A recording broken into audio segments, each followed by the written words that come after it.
Mohon dijelaskan tentang tingkatan daripada akidah itu seperti apa. Terima kasih. Assalamualaikum warahmatullahi wabarakatuh. Tingkatan atau pembagian? Ya. Yang mana Pak? Ya dua-duanya. Oh itu beda Pak. Kalau tingkatan ada akidah awam, ada akidah intelektual, ada akidah antara intelektual dan ahli kolbu, ada akidah ahli kolbu, itu beda. Itu tingkatan. Akidah awam, nah itu yang dipelajari akidatul awam. Ini yang diajarkan oleh Habib Qis, ya, hafizahullah. Ada akidah intelektual, itu ilmu kalam namanya. Kalau orang udah mulai mikirin, bayang-bayangin Allah bertempat, nah ini dia belajar kalam wajib.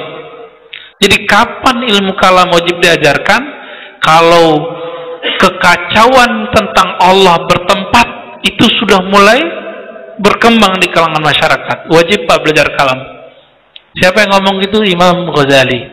Karena ilmu kalam itu obat, mengobati kejahilan dalam akidah. Oke?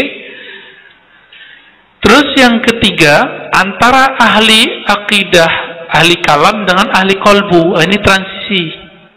Ini biasanya orang-orang yang belajar tarekat tasawuf, tarekat sufi, tapi belum mateng.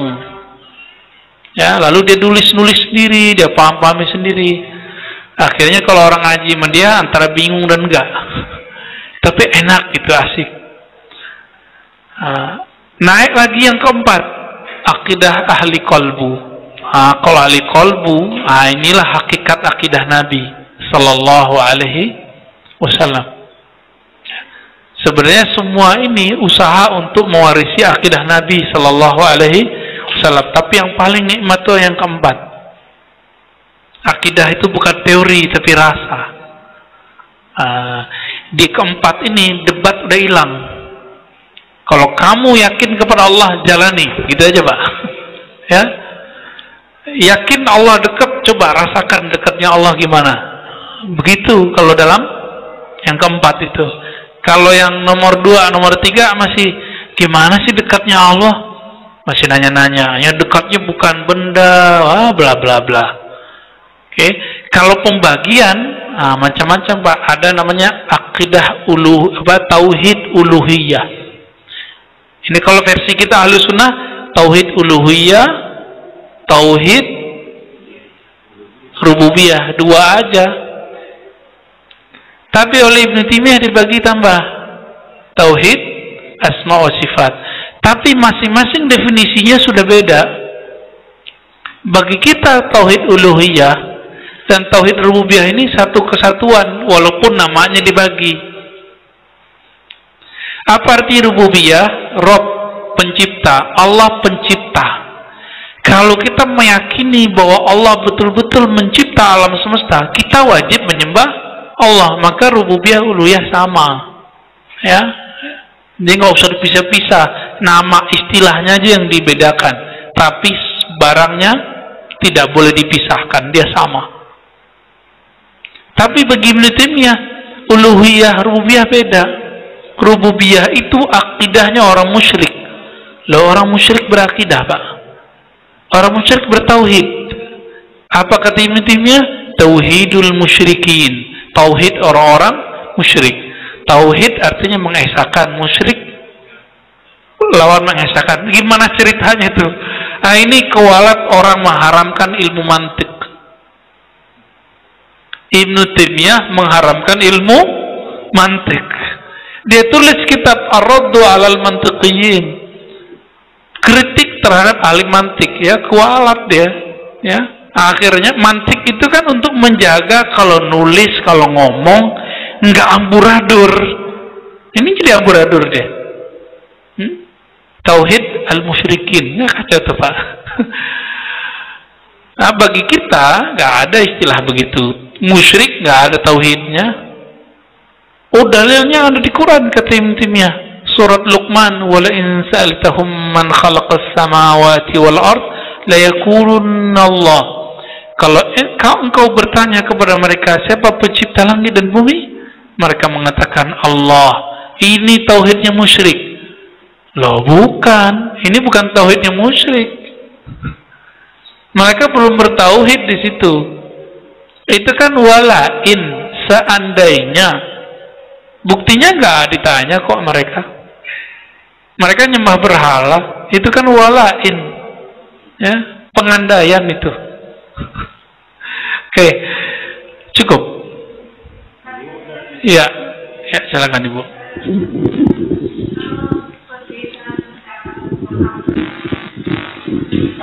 Ada pertanyaan di kita kan live YouTube nih, dari ada yang pemirsa, untuk orang awam kitab apa untuk kita pelajari tentang akidah?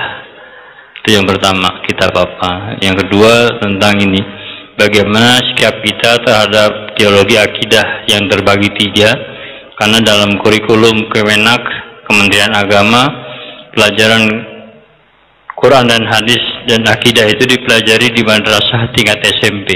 Jadi bagaimana sikap kita? Iya. Ya. Nah ini emang harus ada di antara kita yang menyampaikan kepada Kementerian Agama bahwa ini berbahaya. Kecuali Kemenak punya definisi sendiri. Uluhiyah, rububiyah, asma wa sifat itu berbeda dengan apa yang didefinisikan oleh Ibnu Taimiyah. Karena akidah ini adalah awal dari semua ekstremisme di dunia. Ya, ISIS itu pakai itu, Pak. Dengan itulah mereka menghalalkan darah tokoh-tokoh ulama besar yang ada di Irak, tokoh-tokoh ulama besar yang ada di Syam. Syekh Al-Buti disembelih sama mereka, dibom sama mereka, ya. Nah, ini terjadi. Nah, lalu apa buku akidah yang dianjurkan dalam bahasa Indonesia ya? Kan sudah ada terjemahannya, Aqidatul Awam. Cuma Aqidatul Awam itu kan syair. Syair yang dibaca oleh anak-anak kecil dulu di Mekah, itu yang dibawa oleh ulama kita ke Indonesia. Dulu tuh di Mekah dibacanya, sekarang nggak boleh dibaca di sana. Kalau ketahuan, bisa rame. Itu sekolah-sekolah yang ahlu sunnah, kalau ngajar Pak, covernya kitab yang dari Saudi, dalamnya kitab kita. Saking begitunya mereka tidak mengizinkan selain akidah mereka berkembang di Saudi. Indonesia ngasih mereka ruang banyak sekali. Saking banyak kita ngasih ruang, ini berbahaya, ya. Ini berbahaya, harus ada antisipasinya. Nah, semoga nanti ada yang punya keluarga, punya teman, atau sampailah ini kepada mereka, tolong ini direvisi kembali, ya. Kalau saya kan bukan plat merah, Pak, ya. Saya dosennya plat hitam. Ya, kita emang tidak mau terikat, ya, biar kita nggak pro ke siapa-siapa. Kalau sudah plat merah kan saya wajib pro siapa, ya. Nah, biar bebas, merdeka, ya. Alhamdulillah, nikmat sekali hidup merdeka itu. Saya nggak ada urusan anti pro, itu nggak ada urusan, ya. Akidah Ahlussunnah hanya mengajarkan tidak boleh berontak ke negara yang sah. Udah selesai. Mendoakan pemimpin kita doakan, walaupun kita nggak sepakat kita kritik. Tapi kita nggak pernah melanat, kita nggak pernah ini. Kan ada ditulis, ya, dalam akidah kita. Ini yang diajarkan oleh Al-Habib Umar Ibn Hafiz, Al-Habib Ali Al-Jufri. Nah, ini yang mu'tabar di kalangan Bani Alawiyah, Sadah Alawiyah. Jadi itu yang umum. Kalau mau tambahan, misalnya bisa buka buku I'tiqad Ahlussunnah karya Buya Sirajuddin Abbas. Ya, ada ya, I'tiqad Ahlussunnah. Tapi tolong tidak diikuti tentang pandangan beliau bahwa Ibnu Arabi Syiah. Itu keliru, karena kabar yang sampai ke beliau Ibnu Arabi Syiah, padahal Ibnu Arabi itu Ahlussunnah. Oke. Beliau juga mengatakan Syekh Siti Jenar itu kufur atau halat, ya. Itu karena kabar yang sampai ke beliau tidak benar. Ya, kita sudah kaji. Nanti insya Allah mungkin awal tahun lah, ya. Saya keluarkan kan nanti buku kecil akidah Ahlussunnah versi Ibnu Arabi, Imam Sufi.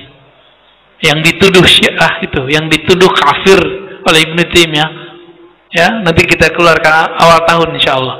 Ini lagi saya edit ulang, nggak gede Pak. Udah lama, itu dulu kita tulis waktu masih S1. Nanti bertahap keluar di buku Aqidah Ahlussunnah di negeri ini, Nusantara, mulai dari Aceh ya, Sumatera, Jawa, semua sampai ke ujung negeri kita, termasuk Patani, Malaysia, Brunei, Singapura, itu masuk dalam include itu. Dulu belum ada Singapura ya, masih Nusantara namanya dulu. Tapi ini bukan Islam Nusantara ya, saya nggak ada urusan sama itu. Namanya Nusantara. Nusantara kan negeri kita ini. Ya, insya Allah nanti bertahap barengan keluarnya. Ya, mohon doanya nanti biar barengan. Taib. Itu bisa nanti jadi bahan bacaan juga untuk sejarah dan isi akidah Ahlus Sunnah. Ahlus Sunnah gampang akidahnya. Aqidatul Awam udah. Ya, Aqidatul Awam isinya gampang sekali. Jadi nggak perlu mikir-mikir berat. Yang begini-gini kan karena kita mempertahankan hujah kita aja. Ya, ada lagi yang mau nanya?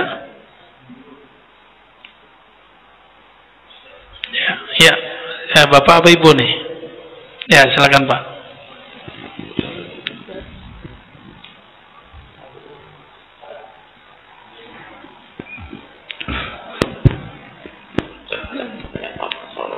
Assalamualaikum. Pakai mic Pak. Ya.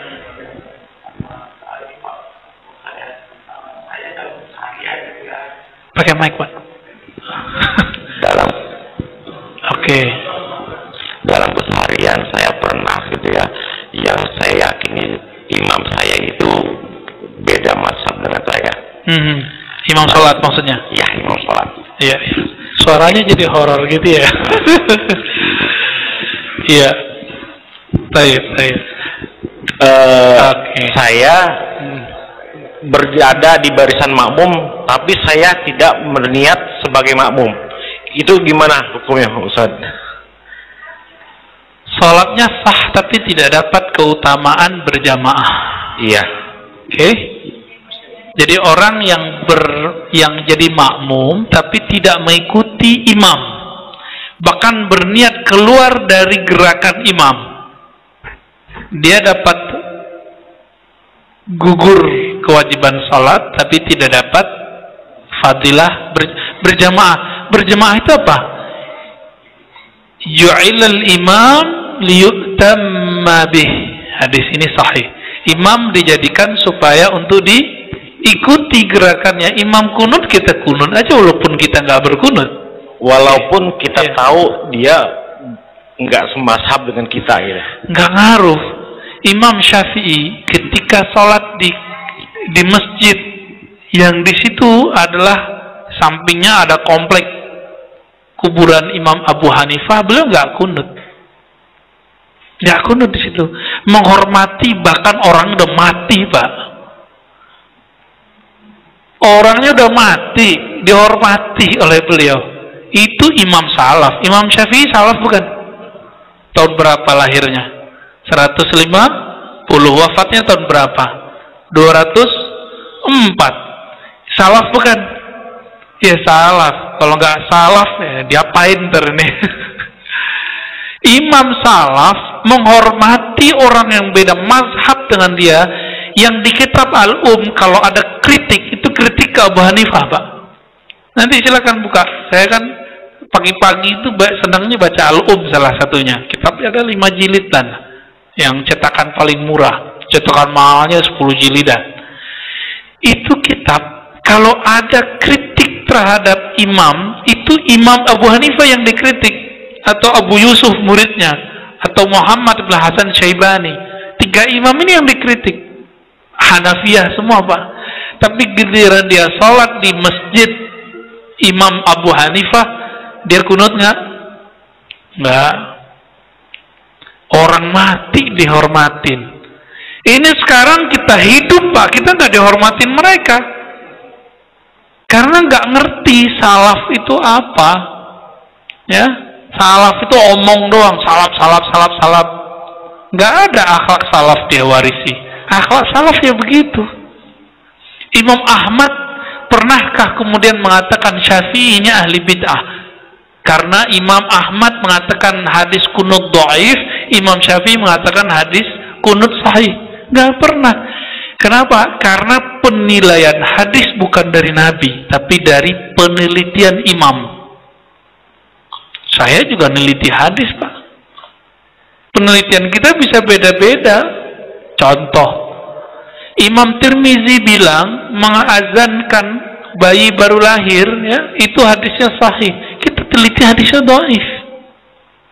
Cuma karena kita tahu diri, kita kemudian nggak bilang, wah kayaknya lebih pintar gua nih dari Imam Tirmizi. Enggak. Kita kemudian skip, jangan-jangan aku yang salah, saya ikut Imam Tirmizi aja. Gitu. Ya. Gitu Pak, ya. Ya, tafadhol. Apakah dari dalil nakli mereka nggak ada perbedaan? Tapi dari dalil aklinya, mungkin tadi saya sepintas dengar dari Ustadz, mereka juga terpengaruh dengan Mu'tazilah. Mungkin cara berpikir Mu'tazilah itu yang berkembang sehingga dari furu'iyah ini, apa istilahnya, pendapat-pendapat yang jauh menyimpang dari Asy'ariyah gitu, Ustaz. Terima kasih, Ustaz. Ibu nanya tentang Asy'ariyah. Saya tanya tentang Wahabi yang mungkin dalil naklinya itu ada nggak pertentangan dengan Asy'ariyah? Oke. Gitu. Terima kasih. Ya. Apakah dalil nakli? Nakli itu dalil yang dinukil, berarti Quran dan Sunnah. Adakah yang bertentangan dengan dalil-dalil akidah Ahlus Sunnah wal Jamaah? Dalilnya nggak bertentangan, tapi istidlalnya yang bertentangan. Apa arti istidlal? Cara memahami dalil. Al-Qur'annya kita sama Salafi sama nggak? Sama. Qur'annya, sunnahnya sama, sholatnya sama 5 waktu sama. Kan lucu. Kok bisa? Yaitu cara memahami teksnya beda. Bedanya apa, Pak? Kita kalau memahami satu teks, kita nggak bilang yang beda dengan aku beda dengan Allah. Kita nggak bilang gitu. Mereka bilang yang harus diikuti hanya qala Allah wa qala rasuluhu. Enak banget ngomong gitu ya. Ya. Yang di luar ini tidak boleh diikuti. Antum lihat aja nih taklim-taklim mereka, apa mereka selalu ngomong qala Allah wa qala Rasul? Enggak tuh. Ada satu ustadz dari awal sampai akhir satu hadis aja nggak muncul, kadang akal-akalan dia aja. Malah ada hal yang dia Arab-Arabkan padahal itu bukan hadis Nabi. Tahu kita orangnya ya. Tentang cium tangan diharamkan, terus dia bilang apa? Cium tangan itu separuh sujud, nisfu sujud. Akhirnya orang awam mengira itu hadis, dalil. Ya orang awam mana ngerti, taunya Ustaz sunnah gitu, ya kan? Jadi perbedaannya di mana? Perbedaannya di cara memahaminya. Mereka memahaminya tidak bersanad, kita bersanad. Itu aja bedanya, Pak. Kita bersanad kepada imam kita dalam memahami satu teks, mereka enggak. Langsung saja ke Quran, langsung saja ke sunnah, enggak perlu pakai imam. Jadi enggak pakai sanad dia. Ini yang membedakan. Contoh jenggot, ya.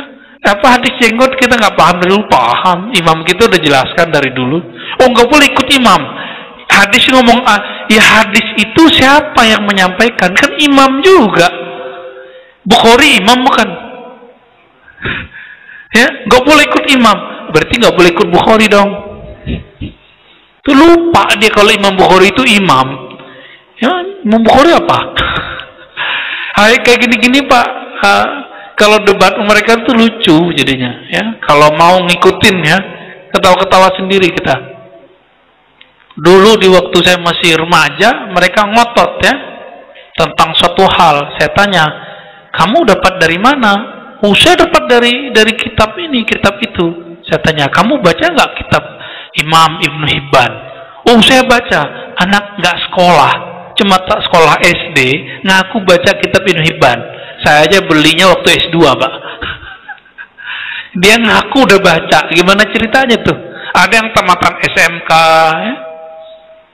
Ada tamatan SMA, ada yang manajer di perusahaan mana, itu berani bilang gak ada di Quran, gak ada di Sunnah. Lah kita yang bertahun-tahun ngaji ini gak berani ngomong begitu. Dia berani ngomong gitu. Ini bahayanya perbedaan kita dengan mereka. Kalau kita memahami satu teks, kita gak klaim ini paling benar. Kita cuma bilang semoga ini mendekati kebenaran. Kalau mereka bilang apa? Yang beda dengan ini, beda dengan Allah, beda dengan Rasulullah. Loh, kalau beda dengan Allah dan Rasul gimana ceritanya? Kafir nggak tuh? Kafir, Pak. Nah, ini yang mereka nggak sadari, ya. Jadi perbedaannya di cara memahami dalil, Bu. Kenapa berbeda? Karena mereka tidak mengandalkan imam, kita mengandalkan imam sebagai sanad kita. Karena imam itulah nanti nasab ilmu. Sebagaimana Habib itu punya nasab ke bapaknya, maka ilmu ulama itu punya nasab dari gurunya. Baru sah disebut ulama, baru sah disebut ustadz sunnah. Kalau enggak ya ngaku-ngaku aja. Udah Pak ya, udah 46. Saya ngeliat jam terus nih. Semoga kajian ini bisa jadi memperkuat kita, bukan untuk mendebat mereka. Jadi kalau tadi saya mengandai ente, kamu itu cuma ngajak Bapak berdialog dalam diri sendiri, supaya nanti nggak usah dipraktekkan di luar, di sini aja prakteknya, ya. Jadi nanti tolong jangan diniatkan berdebat, niatkan ya Allah saya ingin memantapkan apa yang saya yakini. Semoga Allah meridhai apa yang kita lakukan. Allah ampuni kesalahan lisan, zallatul lisan. Allahumma ja'alna mimman ahabban nabiyya sallallahu alaihi wasallam.